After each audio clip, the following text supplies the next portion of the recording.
ito na po guys, yung kuha natin puso ng saging. Kailangan lang natin siyang batatan, alisin itong mga ito. Yung part na matitigas guys.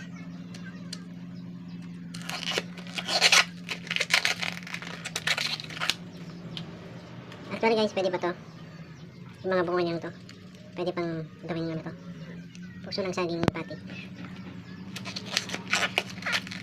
Okay. So last na to siguro guys, nalagyan natin. Ito guys, pwede ihalo to guys. So ayan guys, iwain na natin siya ng pino. So ito guys, saka natin kutsilyo. Iwain natin ng pino.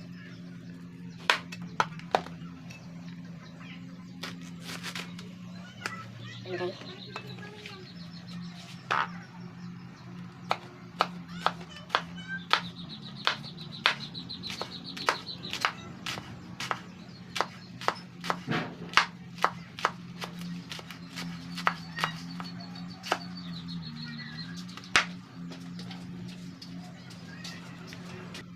Guys, may na ubi.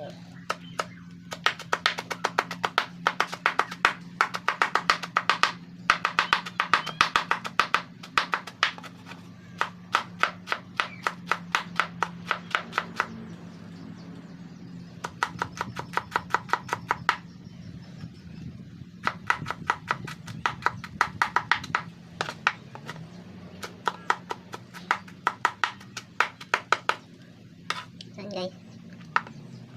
Pinuwi lang natin. Pinilagay natin sa lalagyan.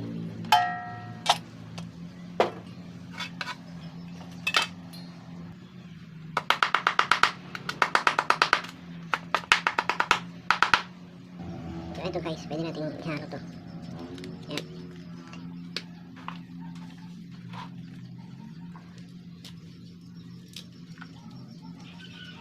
Ito guys. Ganun din, iwain din natin ng pino.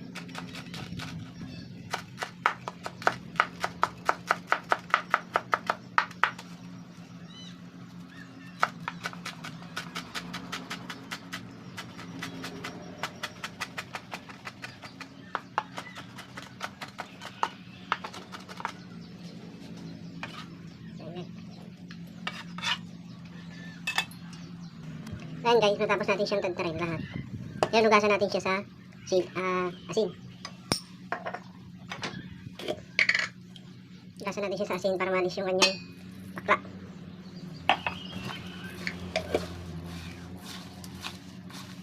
And then guys, pag naganito nyo siya, hanggang 2 beses, depende sa kung anong uri ng saging yan.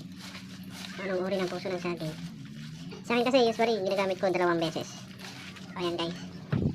Ito guys, pangalawang bandaw ko na to. Ayan, pagkatapos nito, i-drain lang and then pigain nyo lang. Pwede na siyang sangkapan. So ito guys, napiga ko na siya and then titimpah na natin siya. Guys, lagyan natin ng pamintang rope. Ayan.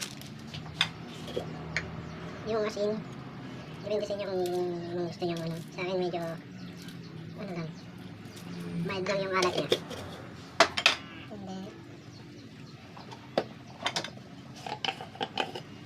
Lagyan natin siya ng konting harina. Yan, okay na yan. Lagyan natin ng minced na garlic or bawang para konting aroma. And then, onion minced din. A little bit. And then, seasoning. And then white egg. Okay. And then mix well. Gawin lang natin.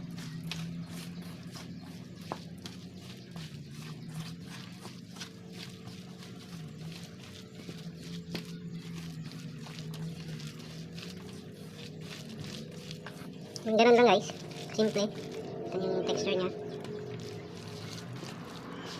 Yan guys, pwede na siyang iluto. So yan guys, ready na yung pan natin. Mainit na siya, pwede tayo magluto. Unahin natin itong heart shape patty. Yan. Lagyan lang natin siya ng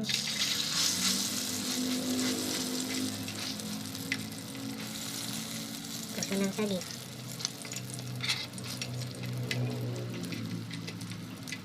So yan guys, pwede to sa mga anak nyo, may anak na kayo na hindi kumakain ng gulay. At least, di nga alam na gulay to, di ba? Ayan.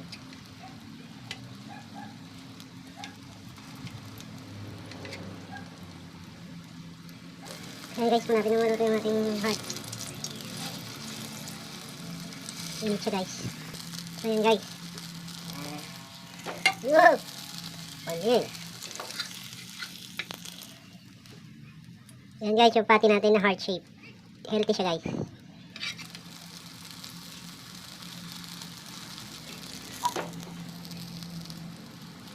Health friendly siya guys.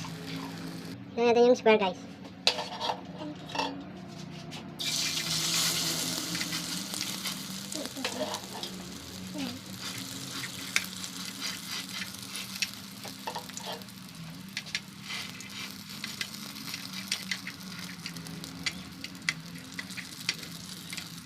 Ayan guys.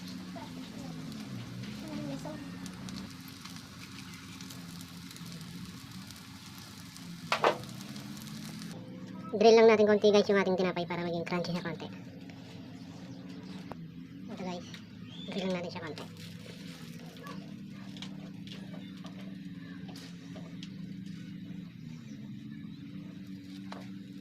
Kita nyo guys yung drill mark nya.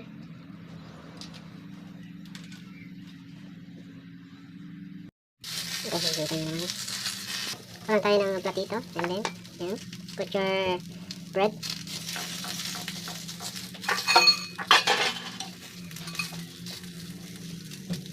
And then guys, ito yung ginawa natin. Heart shape ang gusto kong ilagay sa ating bread. And then, yan lang. Lagyan natin ng ano.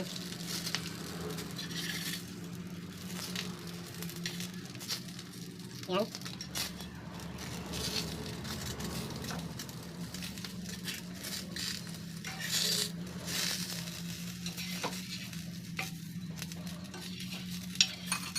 And then, lagyan natin ng kamatis. Sa English? Sa English, kamatis. Okay. After that guys, lagyan natin siya ng repolyo. Ayan guys. And then, lagyan natin dito sa kabilang side ng ating palaman. Ketchup sana guys, so ito yung gusto kong ilagay. Yan. Now, representing the burger. Okay guys. So ayan guys, pwede natin itong tawagin